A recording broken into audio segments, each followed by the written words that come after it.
Welcome back to another episode of the Downsizing Roadmap podcast with your hosts, Jodi Roscoe and Heather Fisher. We're talking about all things downsizing, from our own experiences with clients to guest experts. Let's make downsizing easier, one conversation at a time. Hi, welcome to the Downsizing Roadmap podcast. Today we're talking about getting comfortable asking for help. I think this is actually to me. I'm going to just talk to myself for the whole. I'm just here for the advice. What do we do? What am I saying about this? Because I'm saying it to myself. Yes, I definitely struggle asking for help. I am so thankful my mom, raised us to be self-sufficient and strong, independent women. And as my mom would say, strong like bull. She would say that all the time. But then those personalities, I think it's hard for all of us to ask for help, but some of us more than others. Yeah, I think it is definitely what values you grew up with. And we did a whole podcast on the history, our history and why we're so independent. Yeah. And so that's an interesting one if you go back and listen to that one. But it's so ingrained in us to, be independent, especially depending on what, generation you're from. But very, very independent thinking and do it myself. And that's why sometimes we see people, don't take care of their houses and all of those things because they want to do it themselves. They don't even want to ask for help or hire help to do it, And so, it's hard to get past that cultural conditioning around it. So that's what we're going to talk about today. I'm Jodi Roscoe. I'm Heather Fisher. And asking for help just feels so hard sometimes. But so my Aunt Karen told me one time, and this really sunk into me, was it's a gift to let people help you, right? Because if you're the kind of person, most of the people who don't want to ask for help everyone else. Yeah. But the only way that you can help people is if they're letting you help them. Yeah. Right? So they're all letting you help them. If you are the helper person and you don't want to ask for help yourself, all these other people are letting you help them. So you have to let them help you because that is giving them that gift of feeling like they're helping you. And everybody likes to help each other, right? And so that really kind of stuck with me that, people can only help you if you will accept it. And when she said that, I was like, aren't you smart, Aunt Karen? Yes. Such a great way to look at it, Aunt Karen. Thank you for the advice. We need her here. So every once in a while I hear it in my ear and I'm give them that gift of letting them help you. Yeah, I think that's so true. We find, people want to help. I mean, I think as humans, we all get that good feeling from helping and we all want to help. And so we're going to talk a little bit today on some ways to go about that where you're giving someone that path that makes it easy for them to help and, removes that burden and the vagueness and just takes that away because people love to help. And when you make it an easy path of specifically what you want and how they can help, that's just a win-win for everybody. Yeah. Yeah. I think that there's a lot of generational pride around we don't tell anybody our business. Yeah. We don't we were taught to figure it out for ourselves. We can fix all the things. We can, make the food last. There's all kinds of things that we were taught that we're just going to figure it out. We're going to figure it out ourselves. And that's great. But sometimes you don't need to figure it out yourself. And sometimes people really want to help you, but they don't know how. And so that's something that we're going to talk about. Shame and guilt. Sometimes it feels like, oh, I should be able to do this myself. Yeah. And you feel like you're a burden, or you feel like you should be able to handle it yourself, but not being able to makes you feel inadequate in some way. Again, nope, just, being willing to, help people. So we love helping others, but we resist having others help us. And so that's just something we need to get our mindset around in a different way. Yeah. And if you've been the person that has been the helper, all of the time and you've been the one giving, it's hard to, shift that role and acknowledge that you need some help. that's just Well, and really sometimes hard. I think we don't realize you have to be filled back up sometimes too, right? Like so helping others sometimes will fill you back up, but sometimes when you help so many other people and you don't take care of yourself, you empty some part of yourself there, Yeah. right? And so you have to get that filled back up in a way, and sometimes you have to let somebody else fill it up for you, like, do help you. And some people will help lots and lots, but then they kind of feel resentment, like nobody's helping me, but they're not letting them help them. Yeah. Like, so that's, are you doing that? Is that when you're like, if your mindset is like, oh my gosh, I help everyone else and nobody helps me, are you letting them help you? Or are you, pushing them off and they're trying to help you and you're like, no, I got that. And so then they think, oh, she's fine. Like, she doesn't need it. And you do need it. You just have sent the wrong messages. Yeah, absolutely. I think one other bonus is that people don't always realize what resources or help is out there. And that can both be through, like we've uncovered in focusing on downsizing, so many resources that are available for people that we could share with you if you tell us your hurdle and ask and all of that. But a lot of amongst your family and friends, for instance, you have a tree that needs cut down in your yard. You don't know that your neighbor has exactly the saw that would make it a 10-minute job versus, you working on it for 10 hours. Because you don't have the right tools or the right strength or the right ladder, things like that. So putting that ask out there, sometimes the solution is so much easier than what you're slogging through trying to do something yourself. Yes, for sure. You don't know what other people have or what their skills are or what their talents are. And sometimes just having somebody else with you is they have a different perspective. So, some of the benefits of asking for help are it builds connection and trust, right? So it deepens your relationships. And so if you're sorting through things and you're spending some time telling your stories about the things, they get to know you better, and you get to share with them, and they can relate to stories that they have in their life, or they can learn something about you. So I think the relationships that happen when you're asking for help or helping each other helps you make deeper connections with people. Yeah, I think that reciprocity really ends up benefiting both people. Yeah. When you open that door and ask for that help. You're able to return the favor in gifts of time or energy or skills that you have back and forth, and it becomes just this relationship that is much deeper because you're both helping each other, maybe in different ways. Yeah, it also models healthy behavior, right? If you're asking for help, maybe somebody who's afraid to ask for help will think, oh, that's okay. If they're asking, I can ask for help back, or I can ask too. It creates community. That's how churches and neighborhoods and families stay strong, right? So that's how that works, is if you are working together for a cause of something, right? Yeah, back to like barn raising days. The Right. whole town just gathered, like, we're putting up Joe's barn today, and Yeah. What's do it that all saying together. about like the more hands make quick work or whatever? Oh yeah, What's that? I don't know what that many saying. hands make light work. Yeah, I something think is like something that. like But that. yeah, like, so if you think something's like overwhelming, but you can get some people to help, and maybe that's just moving heavy things or whatever. But the more the better in getting something done, especially if you're cleaning out something and you just actually did do some physical cleaning or things, Yeah. that kind of stuff. If everybody takes a job, that happens so much more quickly than if you're just trying to do it all yourself. Yeah, absolutely.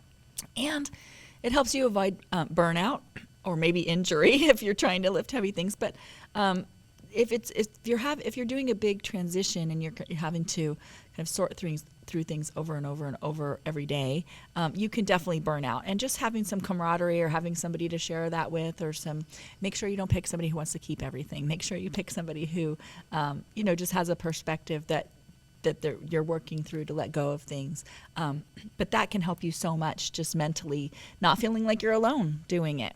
Yeah, and getting through with some help to accomplish a big project of, reducing things or getting a big cleaning job done, it can have that ripple effect of everything after it being easier Yeah. because you have more space or you have less to clean or things like that because you asked for help to get over that initial mountain. Yeah, and it's not taking, it's asking for, somebody to walk with you through the process. Like just inviting somebody to share that process with you instead of thinking that you're taking. And I will say, when we see this, so many of the kids want to help, but they don't know how. And that goes back to, I know I'm always go back to that first step because I think the first step is the one that gets skipped the most in our 5-step process. And the first step is to be dreamy about what is happening and kind of come up with what you want that future to look like. And if you do that, then you have parameters to invite somebody to help you and be much more specific, and you guys can have a conversation about what that future is going to look like so everybody's on the same page. And so when everybody's on the same page, you know what you're working towards, and then you can break that down into specific things that need to be done, and then you can ask for help. Because if you're just like, I need help, your kids don't know what that means. Like they want to help you, but they don't know where to start, and you don't know where to start. So if you start with what that future looks like and what you think you're going to need, and I don't really need anything from this basement except for a few specific special things, then okay, what are we going to do with all of the rest of that stuff? That's a project, right? That turns into something that's more specific and easy to understand. I need help with the garage because I'm moving into a condo and I'm not gonna need any of these gardening tools anymore, or I'm not gonna, whatever. You have more parameters to help understand.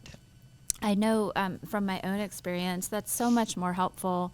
When I can be visiting my mom and be like, okay, make a list. If there's things you need me to do, we can just work through that list real quick and then move on to visiting or going to lunch or whatever we were going to do, rather than that vague, like, oh, I'm just feeling overwhelmed. And I would love to help her, but I don't know what chunk I can tackle and get done and make progress without knowing that overall plan, or just those things of like, here's specifically what I need help with. Right. I can absolutely do that. Well, and if you're the adult kid, if they're saying they're overwhelmed, ask them what's bugging them the most, right? Mm-hmm. What is the thing that's irritating them the most? And it may be like, I can't get these things upstairs, or I can't get these things downstairs, or I need to, I just have been focusing on all those pictures I have in that, whatever it is that, they might have, something specific. What's bothering you the most? Let's tackle that first. And if it's you getting ready to ask your kids, ask yourself the same question. What's bugging you? Is it, all that stuff all that Tupperware falls out of that one cupboard every time I open it, right? We're going to deal with that. Like, what is it? It doesn't even have to be anything, monumental, or like I want to deal with every, sentimental thing that I have in the house today. Like, it can be something like that cupboard bugs me, or, this, I can't open that door all the way because I put a bunch of stuff over there, whatever it is. And you can handle things little bits at a time, and then it will snowball into something bigger that feels great. Yeah, absolutely. So let's talk a little bit about what happens when you don't ask for help. You can live, in loneliness, or just that feeling of overwhelm, or miss an opportunity that comes along because you're not ready for it, because you still need the help, but you haven't asked for it. I mean, what happened, like for me, my mom, a lot of stuff, I didn't get the stories of it, and I missed that opportunity forever because I won't ever get to get those stories. And so don't do that. Share what's important about the stuff that you have, and spend the time to be able to do that. Yeah, absolutely. You can be putting your health or your safety at risk if you're not asking for help and you're being stubborn at that. I've seen, family members do that and just continue doing something that someone else could do with a lot less risk and would be happy to do for you. Yeah, but moving heavy things, heavy boxes, getting up on ladders, any kinds of those things. Just somebody else that's, younger and more able can probably definitely do that easier and with less risk of injury. Yeah, pulling down decorations from attics, things like that. Or resentment, if you are feeling like nobody helps me, my kids aren't helping me, and you're just feeling resentful, it may be just looking at yourself and making sure you've actually asked. Yeah. Because it is hard as the adult kid to make assumptions and, feel like you're crossing boundaries if you just start doing things that maybe weren't asked of you. That dynamic, that parent-child dynamic is tough to navigate sometimes. So if you're feeling like you wish you had more help, but people aren't offering to help, sometimes it honestly does have to start with an ask. And a specific ask. I think that's the key, is the more specific that you can get about it, the easier it is for them to fulfill that for you. And I think what we hear so much, we hear these words: my kids are busy. And your kids are busy, and they do have busy lives, and that's all true. But don't make the decision for them in that they don't necessarily want to help you. If it feels like they don't want to help you, and I'm not saying that some kids can't help you, I get that, but a lot of kids aren't helping because they don't know what to do specifically. Yeah. And so they're like, I want to help my mom, but I don't know what to do, and I don't want to, like you said, cross any boundaries or step over, whatever. And the parents at the same time are like, oh, I'm good, I don't need anything. And it's just this miscommunication that's happening, and it turns into feeling like, oh, they don't want to help me, or my mom won't, whatever. And it's not that. It's just that neither of you know what it needs to be done specifically, and how to help each other, and how to ask, and then how to do it. There's a huge difference. Yeah, there's a huge difference between saying, I'm thinking about downsizing. Can you help me sometime? Or I've been thinking about, reducing the amount of stuff in the basement. Could you come over for 2 hours next Saturday and help me bring stuff upstairs to the donation center? Like those dynamics, one will never happen because it's too vague. And the other absolutely, could happen. Yeah. Yes. So I think it's just sometimes not asking because you feel like they're busy. And so that's you just assuming that they're too busy to help you. But then sometimes people get bitter about that, even when they haven't asked, right? Yeah. And then not being specific about what it is that needs to be done. And you might not know every single thing that needs to be done. And that's okay. And it will reveal itself as you work towards it. So just pick the thing that is the most glaring, obvious thing. Yeah. I am sick of all that stuff on the dining room table, because I just put it there as a place when I don't know what to do with it. I'm going to clean off the dining room table.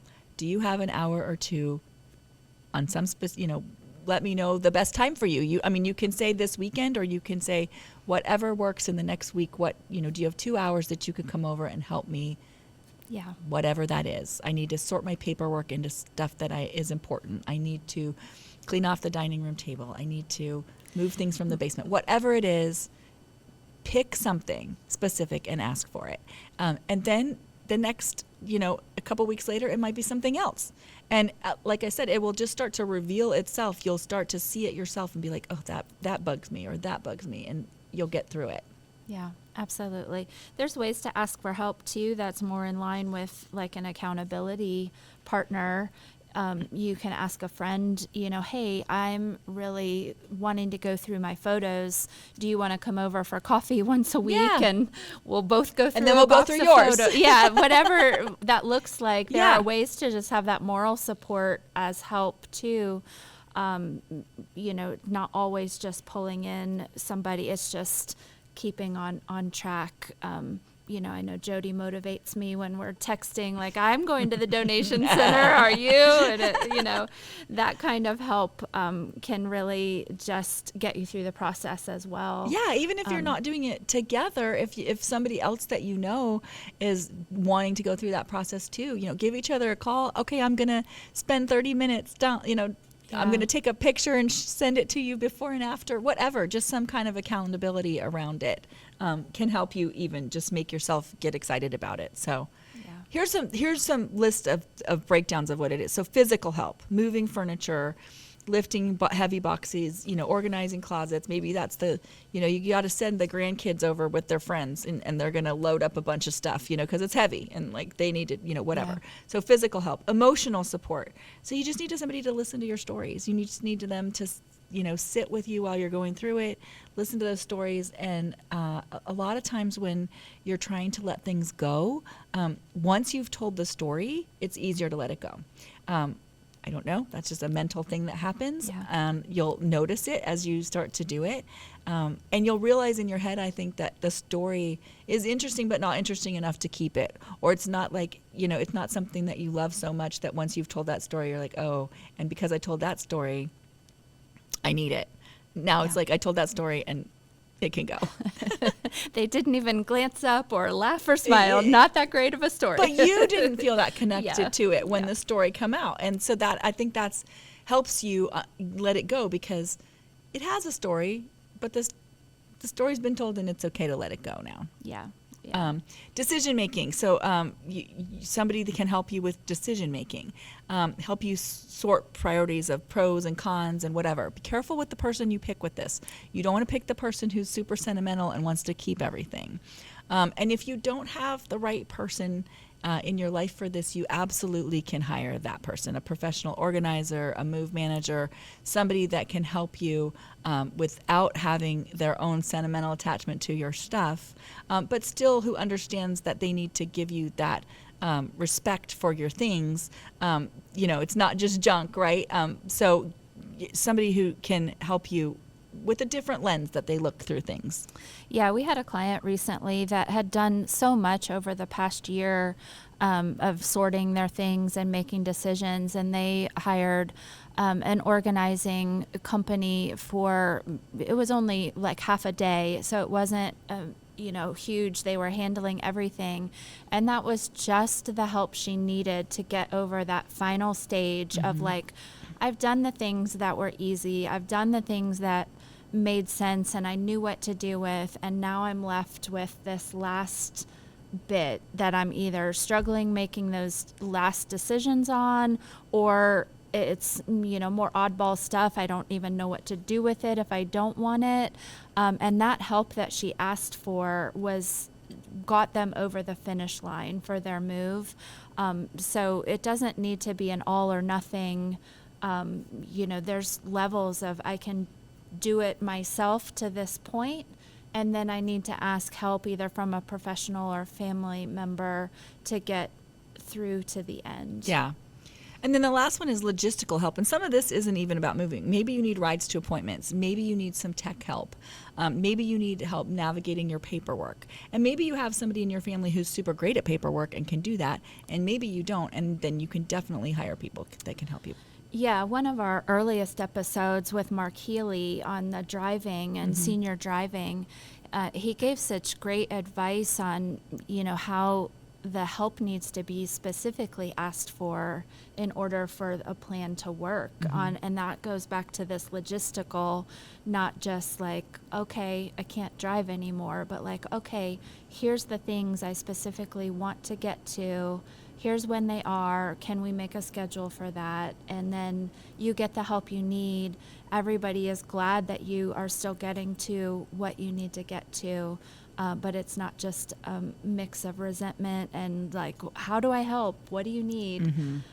It can really be better with some clear definition of what help is needed. For sure. So physical, emotional, decision-making, professional guidance if you need it, and logistical help. Those are your kind of buckets. And so think about who fits in those buckets for you. Who can help physical stuff, who can help with emotional stuff. So kind of think about those people, maybe write down some names of people that you might be able to ask for help in different areas. It may not be the same people for each thing, right? Yeah. So you don't have to go to the same one person every time. So who is that? So as silly as it sounds, I think we are so bad at asking for help. We might actually need some words, right? Some scripts of how to do that. And so using phrases like, would you be open to, or I'd really like your help with, or hey, could I run something by you? Would you be able to, whatever? Yeah. Kind of soften it, like not like, hey, I need you to help me do this, like, more, as much of a Yeah. demand. Can I like, get your advice on, yeah, I'm feeling a little overwhelmed. Could we grab coffee and just, go through a few of my pictures, or, whatever that is. Like, so, and think about the people in your life, the ones that are really organized because they love to be organized. Like, those are the kind of people who would be like, that's fun to them, right? It's Yeah. fun. It's not like you're asking them something that's so out of their wheelhouse. They love that. Or Seeing someone that's successfully gone through whatever you're needing help with, if it's downsizing, your friends that have already done all of that, what worked for them, what didn't, what help did they get that you might not know about, just noticing that your neighbor might be great in their garden, Yeah. and helping you with something in your yard might just be an extension of what they already love to do. They're not going to be fish out of water. They're just like, yeah, I will absolutely, trim your bushes when I'm doing mine. yeah, And they probably can't wait to do that. They've probably been looking over there and going, I wish I could go trim their bushes. oh my gosh, I had a neighbor years back, and I was a single mom dealing with my house and the yard, and busy life at the time, and it was overwhelming. And I didn't have the right tools. We had a lot of trees in our neighborhood, and I had my rake, and it would take me hours and hours if I was going to rake all these leaves. And he would just quietly bring his little ride-on thing with the trailer that scooped up all the leaves, and he would just wave at me as I'm out there raking, and he would just buzz around and do my whole yard around me, in a half hour, where it would take me, a whole day. And people love to help like that. Yeah. And he would do that, and I knew I could count on him for those type of things that were easier for him than they were for me. And what a gift. Because it wasn't my skill set Yeah. and my tools, and Right. didn't have the things. So there's lots of people in your life where something you're feeling overwhelmed by is easy because of their talents, because of resources they have, whatever it is. Try to connect with those people, and it will be a joy for them to make something that's simple for them, simple for you too. Yeah. Yes, for sure. Yeah. So don't be afraid to ask for those things. Because remember, letting them help you is a gift, right, Aunt Karen? Yeah. Yes. Yeah. And I mean, keep in mind, people don't know what you need unless you tell them. Right. And I think we see a lot of people that, do put up that wall of, I'm fine, it's all fine.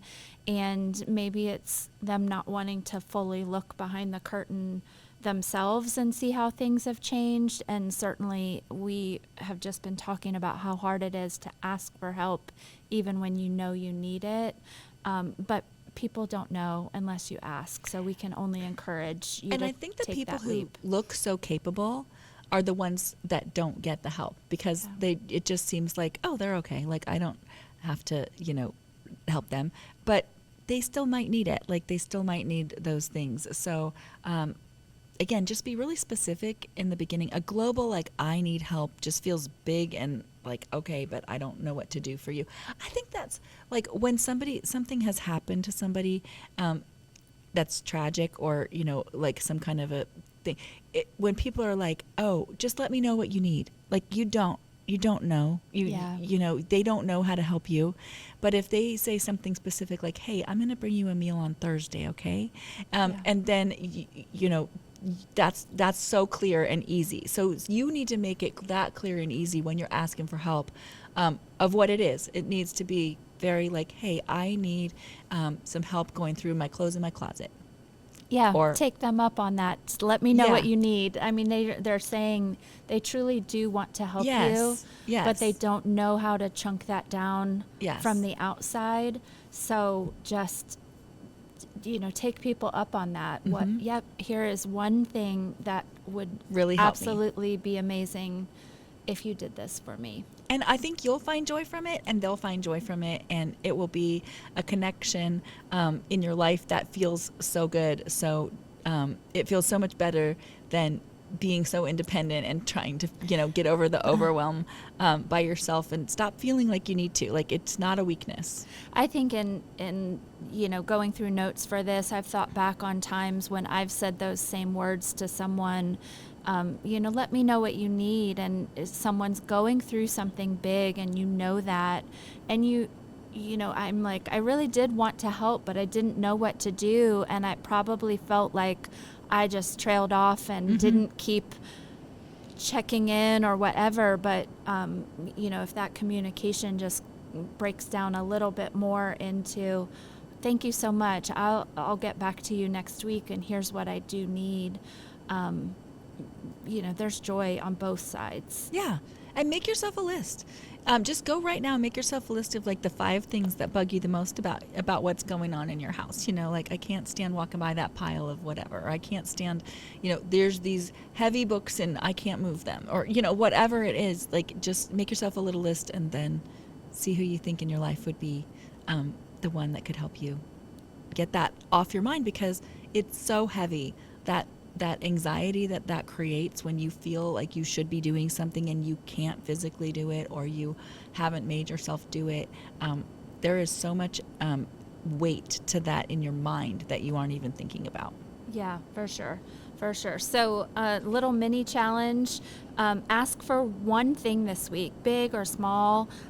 Just practice, because we know with anything, practice makes it easier. The first time you go out on a limb and ask for help, it might feel uncomfortable, but it gets easier. And even if you're met with not with the reaction you wanted, and that doesn't, ask again. Just get over that hump, get used to it. There's so many people that would love to help you.